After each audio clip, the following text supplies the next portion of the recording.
What I remember most about the International Fellows Program are the fellows. It was an extraordinary group of people, obviously drawn from all over the university, and it was an incredible mix of character and characters, backgrounds and perspectives. 1969-70 was a tumultuous year, both at Columbia and in the country, and there was no better spot to be in the center of the academic world, politics, policy, and social change. I think I can remember almost every moment of our trip to Washington, which included stops at the Pentagon and the White House, and given the emotions of the time, we were obviously in the midst of a great national debate about Vietnam. Vietnam was front and center in every discussion.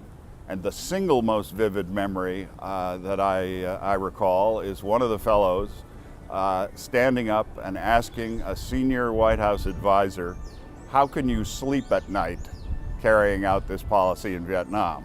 Now, I think this took him aback a little bit, but it actually led to an extraordinary discussion that was both a revelation about the people in the midst of trying to make what the people in the midst of policy making were going through, but it also gave the policymakers themselves a sense of the reaction, not just at Columbia, but a representative reaction of what was happening throughout American society as a whole.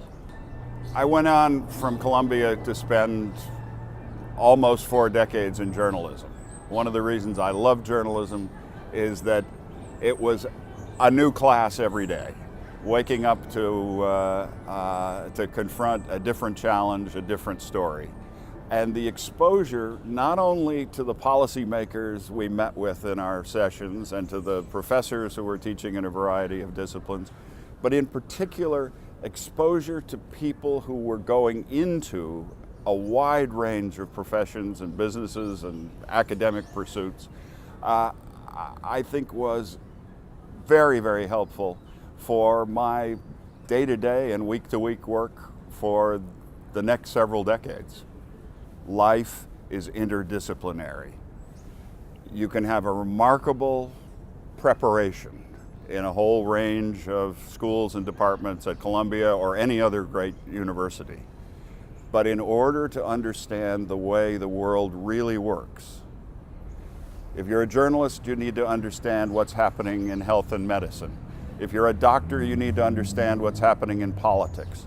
And in a world that is becoming smaller and smaller, the ability to understand a whole array of disciplines and the people and the motives and motivations that those disciplines represent gives you an extraordinary leg up on understanding the way the world really works.